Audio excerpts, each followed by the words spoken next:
Assalamualaikum warahmatullahi wabarakatuh. Anak-anak kelas 4, ketemu lagi kita di pembelajaran tematik. Kali ini kita masih di tema 5 ya. Pahlawanku, subtema 2. Pahlawan kebanggaanku. Nah, kita minggu ini sudah belajar di subtema 2, pahlawanku kebanggaanku. Kali ini kita masih di pembelajaran 1 dan 2. Nah, ini anak-anak adalah cover buku tema 5 pahlawanku ya, yang berwarna hijau. Ya, di sini ada contoh gambar seorang pahlawan.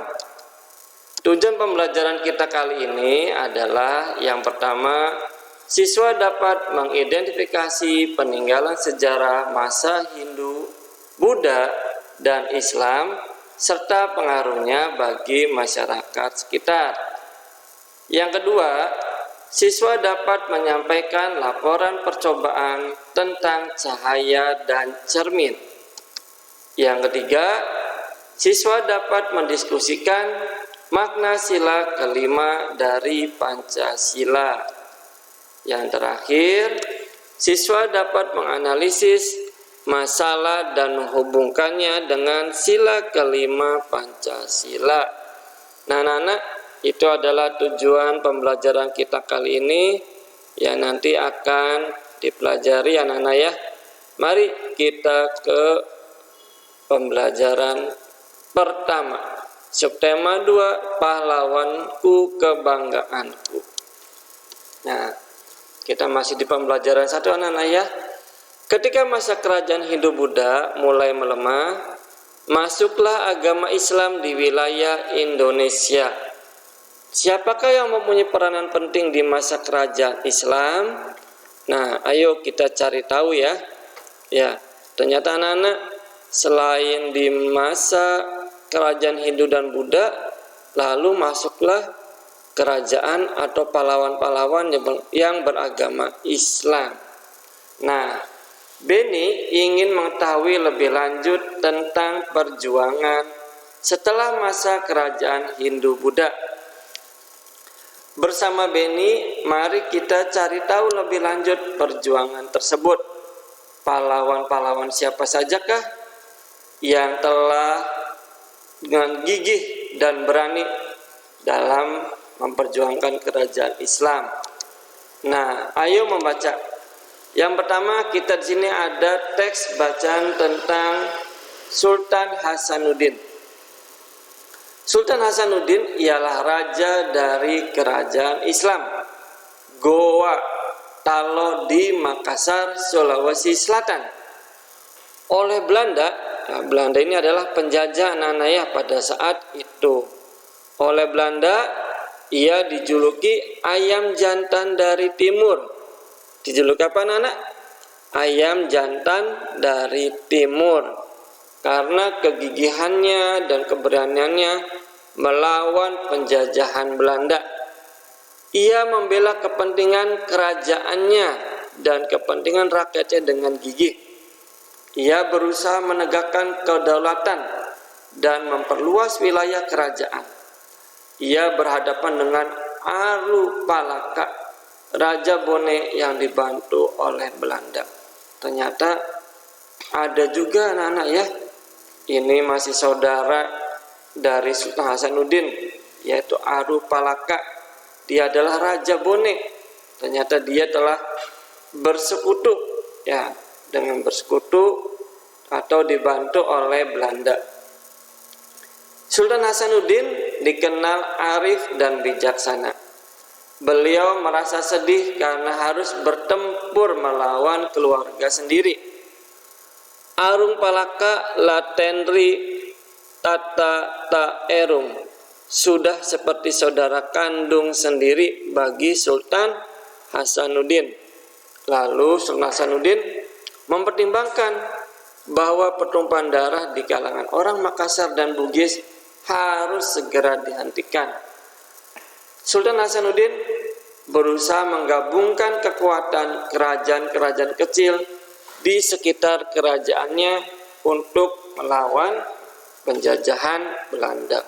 ternyata Sultan Hasanuddin ini anak mempunyai trik, ya, mempunyai ide untuk menggabungkan kekuatan-kekuatan raja-raja untuk melawan penjajahan Belanda. Karena perjuangan dan jasa-jasanya, nama Sultan Hasanuddin diabadikan sebagai nama jalan dan universitas di Makassar, Sulawesi Selatan. Pemerintah bahkan menganugerahkan gelar pahlawan nasional kepada Sultan Hasanuddin. Setelah wafat, Sultan Hasanuddin dimakamkan di komplek pemakaman raja-raja Goa di Sulawesi Selatan. Nah, di Sulawesi Selatan itu ada khusus pemakaman raja-raja di daerah tersebut. Nah, komplek pemakaman raja-raja merupakan peninggalan sejarah yang perlu dijaga kelestariannya.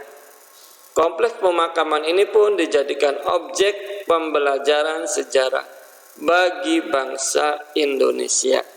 Nah, itu anak-anak cerita salah satu pahlawan nasional, yaitu Sultan Hasanuddin yang berasal dari Makassar, yang mendapat julukan ayam jantan dari timur, ya anak-anak ya. Baik, kita ke slide selanjutnya. Dari perjuangan Sultan Hasanuddin, kita belajar tentang keberanian dan kegigihan. Apakah itu keberanian? Apakah itu kegigihan? Ya, nanti akan kita bahas. Dalam melawan tindakan yang salah dan sewenang-wenang, Sultan Hasanuddin berusaha untuk melawan kesewenang-wenangan penjajahan Belanda.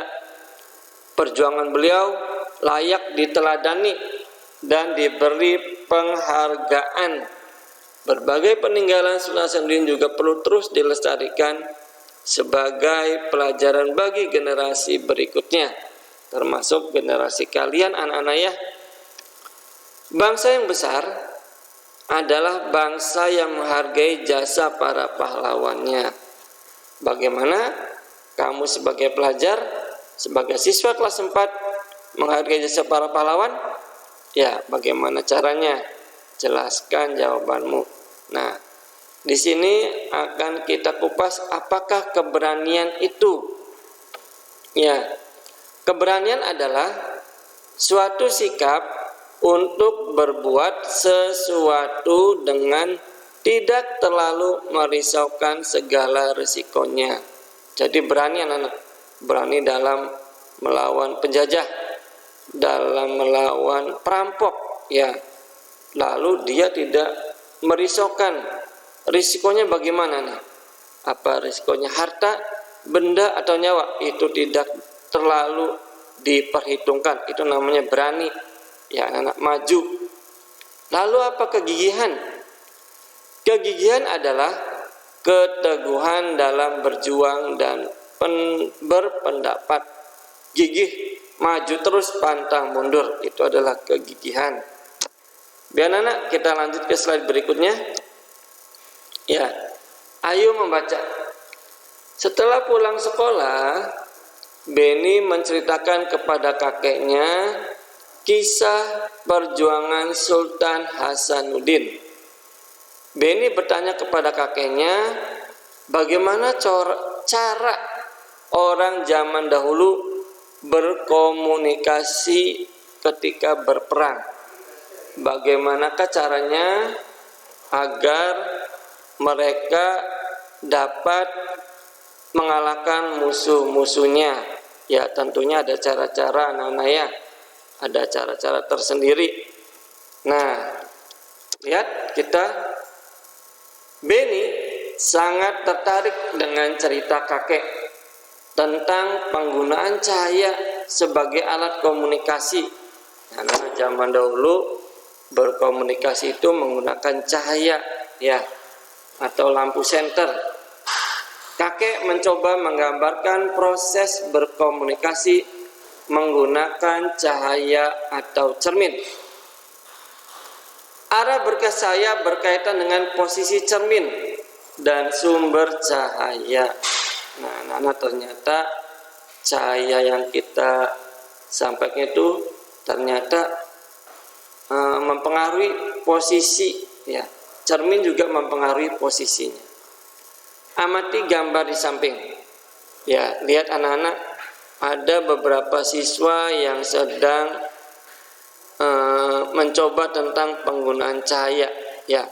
Cahaya yang mereka dapat lalu dipantulkan dengan menggunakan cermin, ya, cermin datar. Amati gambar di samping, ya, skema pantulan sinar matahari pada cermin datar. Anak-anak tahu cermin datar? Ya, cermin yang biasa ada di rumah, yang biasa kalian pakai buat berkaca atau buat setelah menyisir rambut, itu adalah cermin datar anak-anak, ya. Baik, kita ke slide selanjutnya. Kamu akan mempraktekkan cara berkomunikasi menggunakan cahaya dan cermin. Amati gambar terlebih dahulu. Buatlah sedikitnya 3 pertanyaan tentang cara berkomunikasi menggunakan cahaya dan cermin. Ya, lalu tulislah di kertas terpisah. Tukarkan pertanyaan kamu, ya, dengan teman secara berpasangan. Diskusikan lalu anak-anak, ya. Nah, ini anak-anak lihat, di sini ada percobaan. Di sini ada sinar matahari yang mengenai cermin datar. Lalu setelah itu cahaya dipantulkan kembali anak-anak ke atas. Ya, garisnya sejajar sesuai arah sinar matahari yang datang. Nah, baik, kita ke slide selanjutnya. Bagaimanakah langkah-langkah percobaan dalam penggunaan sinar ini? Ya, yang pertama, duduk bersama kelompokmu. Perlihatkan cerminmu kepada kelompokmu. Lalu yang ketiga, gunakan cermin untuk memantulkan cahaya matahari.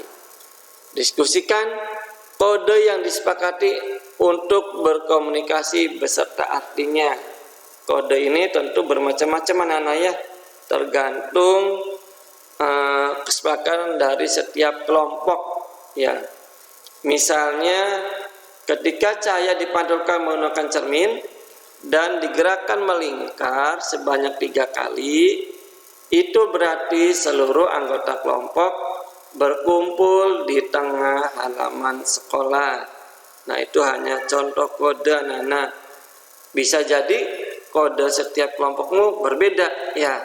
Misalkan yang ini dipantulkan secara melingkar, bisa juga secara berkedip, ya, bisa juga secara bolak-balik, ya, zigzag, itu bisa, ya. Selanjutnya, setelah berdiskusi, anggota kelompok menyebar ke tempat yang berbeda di sekitar sekolah. Setiap anggota kelompok berdiri di tempat yang terdapat cahaya matahari, ya, tentunya ini harus berada di luar sekolah, di luar rumah atau di luar kelas, agar cahaya mataharinya bisa langsung dipantulkan. Pantulkan cahaya kepada teman yang disepakati. Lalu yang terakhir, buat laporan tentang sifat cahaya di akhir kegiatan. Nah, anak-anak, itu adalah langkah-langkah percobaan dalam cahaya. Selanjutnya, ini ada seorang siswa perempuan. Wah, menarik sekali, ya, belajar tentang perjuangan pahlawan. Aku ingin tahu pahlawan-pahlawan lain yang ada di Nusantara. Nah, pahlawan siapa sajakah itu? Ya, tadi kita belajar tentang Sultan Hasanuddin, ya, yang hidup pada 1654 sampai dengan 1660 Masehi. Lalu ada siapa lagi? Ya, lalu ada Sultan Iskandar Muda yang hidup dari tahun 1607 hingga 1636 Masehi. Itu adalah contoh para pahlawan nasional. Nah ya, cari informasi tentang perjuangan para raja-raja peninggalan yang memengaruhi wilayah di sekitarmu dari buku-buku, ataupun kalian datang langsung ke tempat kerajaan yang ada di daerahmu. Misalnya, contohnya ada kata kalian berada di daerah kota Cirebon. Ya, silakan cari informasi tentang kerajaan yang ada di kota Cirebon. Misalkan di Kerajaan Kesepuan, Kanoman, ataupun Kecirebonan. Ya Nana, kalian cari data-data dan informasinya. Ya, bisa lewat buku ataupun bisa langsung outing classroom. Ya, kalian pembelajaran di luar kelas bersama bapak atau ibu gurumu di sekolah. Ya, lalu yang terakhir anak-anak, lakukan percobaan berkomunikasi menggunakan cahaya dan cermin dengan teman-teman di sekitarmu. Nah, ini tentang cermin. Yang tadi tentang kerajaan.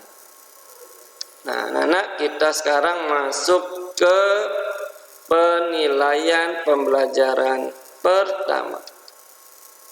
Nah, di sini ada soal nomor 1. Siapakah Sultan Hasanuddin itu? Ya, siapakah Sultan Hasanuddin itu? Yang kedua, apakah julukan dari Sultan Hasanuddin yang diberikan oleh penjajah Belanda? Julukannya apa? Lalu yang ketiga, cahaya dapat dipantulkan melalui titik-titik-titik. Ya, bendanya apa namanya Nana? Lalu yang keempat, tuliskan sebuah contoh pengkodean dengan menggunakan cahaya. Kodenya bagaimana anak-anak? Tidak mesti sesuai dengan yang tadi kalian pelajari. Kalian boleh mempunyai contoh kode yang lain, lalu artinya apa? Ya. Lalu yang kelima, dalam pembelajaran ini, siapakah pahlawan lainnya selain Sultan Hasanuddin? Adakah pahlawan lainnya? Ya, silakan kalian tulis. Anak-anak, inilah penilaian pembelajaran 1 yang harus kalian tulis, kalian kerjakan, dan nanti akan dikumpulkan kepada bapak atau ibu gurumu di sekolah sesuai jadwal yang ditentukan. Baik, selanjutnya kita masuk ke pembelajaran 2, masih di subtema 2, pahlawanku kebanggaanku. Nah, setelah mengetahui perjuangan para pahlawan, masih adakah tokoh masa sekarang saat ini yang memiliki jiwa kepahlawanan? Nah, tentunya ada anak-anak. Ya, pasti ada yang mempunyai jiwa kepahlawanan. Kalian pun bisa menjadi seorang pahlawan walaupun status kalian masih di dalam belajar. Ya, bagaimana caranya? Nah, ini anak-anak, kita membaca tentang Gusnadi Wiyoga, prestasi di tengah keterbatasan. Keterbatasan ini anak-anak, ternyata Gusnadi Wiyoga ini bukanlah orang yang mampu, bukanlah orang kaya anak-anak.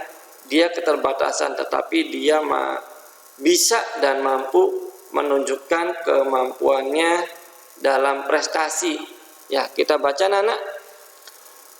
Gusnadi Wiyoga berumur 15 tahun. Ia berasal dari keluarga sederhana yang tinggal di Dusun Waringin, Manguwoharjo, Sleman, Yogyakarta. Ayahnya adalah seorang tukang sol sepatu. Bukan anak, seorang tukang sol sepatu, dan ibunya adalah seorang ibu rumah tangga. Kondisi perekonomian orang tua Gusnadi yang kekurangan tidak membuatnya patah semangat untuk berprestasi. Yoga, panggilan akrabnya, berhasil meraih medali perak Olimpiade pada Olimpiade Sains Nasional atau OSN 2011 di Manado. Hasil ini mengantarkan Yoga mewakili Indonesia di International Competition and Assessment for School (ICAS) wilayah Asia Pasifik pada tahun 2011. Pada kompetisi ini Yoga mendapatkan medali perak, anak-anak. Ya, tapi Yoga bangga walaupun tidak mendapat medali emas. Kesederhanaan tidak menjadi hambatan baginya untuk berprestasi. Sejak kecil, Yoga terbiasa belajar mandiri tanpa mengikuti bimbingan belajar ataupun kursus. Setiap malam, ia tekun mengulang pelajaran yang diterimanya di sekolah. Tuh anak-anak, jika kalian telah belajar di sekolah, kalian harus mengulangnya, belajar kembali di rumah bersama bapak ibumu agar kalian bisa berprestasi, ya, bisa pandai. Jadi agar bisa pandai itu perlu proses, anak-anak. Tidak hanya belajar di sekolah, tapi harus mengulang pelajarannya yang kalian dapat di rumah bersama bapak atau ibumu. Harus diulang agar tidak cepat lupa. Ya, baik. Selanjutnya, bagaimana memulai semuanya? Semuanya itu berawal ketika ia duduk di kelas 6 SD. Saat itu ia dikirim ke Hong Kong. Wah, hebat anak-anak luar negeri nih. Pada tahun 2007 untuk mengikuti lomba matematika mewakili negara kita, Indonesia. Dalam perlombaan itu ia tidak menang, tidak mendapat medali emas, anak-anak. Namun hal ini menjadi pemicu, menjadi semangat bagi Yoga untuk terus berlatih dan untuk terus belajar dan mengembangkan diri. Dengan prestasinya, Yoga berhasil membuktikan bahwa semangat dan kerja keras bisa mengalahkan keterbatasan ekonomi, terutama ini anak-anak ya, karena Yoga berasal dari keluarga yang tidak mampu. Selalu ada jalan bagi mereka yang mau berusaha. Salah satu sikap yang dimiliki oleh Yoga adalah kerja keras. Sikap itu sesuai dengan sila kelima Pancasila. Masih ingat anak-anak sila apa? Ya, simbolnya dari sila kelima. Lalu bunyinya apa, anak-anak? Ayo kita pelajari lebih lanjut. Sila kelima berbunyi keadilan sosial bagi seluruh rakyat Indonesia. Lalu bagaimana gambar simbolnya? Nah, ini gambar simbolnya adalah padi dan kapas, anak-anak, padi dan kapas. Sila ini bermakna sebagai berikut. Adil. Adil bukan berarti harus sama. Maksud di sini misalkan adik kakak, ya, kalian sebagai kakak anak kelas 4, lalu adik kalian masih TK, misal, ya. Adil sini kemungkinan seorang kakak kelas 4 mendapat bagian apabila mendapat bolu misalkan. Itu bolehlah mendapat lebih besar karena kalian anak sudah kelas 4, sedangkan adik kalian lebih kecil karena mungkin makannya belum banyak sehingga diberilah yang kecil. Jadi adil bukan berarti harus sama. Lalu mau bekerja keras, ya, bekerja keras, pantang menyerah, mengakui kedaulatan bangsa sendiri dan bangsa lain, menganggap bangsa sendiri sederajat dengan bangsa lain. Anak-anak, ini adalah lambang sila kelima dari Pancasila adalah sebagai berikut. Ayo berdiskusi. Bacalah cerita berikut dan diskusikan jawaban pertanyaan-pertanyaannya bersama kelompokmu. Yang pertama, apakah Edo sudah membagi pekerjaan secara adil? Adil tidak anak-anak tugasnya. Ya, jelaskan jawabanmu. Yang kedua, apakah sikap Edo dan teman-temannya mencerminkan sila kelima Pancasila? Mencerminkan tidak anak-anak? Ya, keadilan sosial bagi seluruh rakyat Indonesia. Kita semua seluruh rakyat Indonesia, jadi harus adil. Yang ketiga, apa yang akan terjadi jika pada saat kerja kelompok tugas tidak dibagi secara adil? Apa yang terjadi anak-anak? Bisa jadi tugas itu tidak terselesaikan dengan baik. Ada yang mengerjakan sedikit, ada yang mengerjakan banyak, ada yang tidak mengerjakan. Nah, itu tidak adil. Bisa jadi kerjanya tidak akan selesai, tugasnya tidak akan selesai. Nah, anak-anak, ini adalah pahlawan nasional Indonesia. Pahlawan Indonesia ada banyak anak-anak, ini hanya contoh beberapa pahlawan Indonesia. Ya, ini foto-fotonya. Para pahlawan bersemangat untuk meraih kemerdekaan. Ya, bahkan ada yang mempunyai semboyan pahlawan ini anak-anak, merdeka atau mati. Ya, gitu ya. Mereka ingin merdeka anak-anak. Nah, kalian sekarang sudah merdeka, kalian harus manfaatkan kemerdekaan ini agar kemerdekaan itu bisa dinikmati dengan sepenuhnya. Begitu pula dengan Gusnadi Wiyoga memiliki semangat untuk meraih cita-citanya. Sikap itu harus kita contoh dalam kehidupan sehari-hari. Sekarang mari kita kembali lagi berlatih lagu Maju Tak Gentar dengan semangat. Kalian masih ingat anak-anak lagu Maju Tak Gentar? Maju Tak Gentar, membela yang benar, dan seterusnya anak-anak.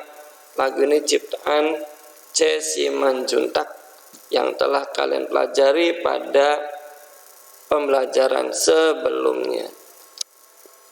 Nah anak-anak, sekarang kita masuk ke penilaian pembelajaran 2. Ya, soal pertama, siapakah Gusnadi Wiyoga itu?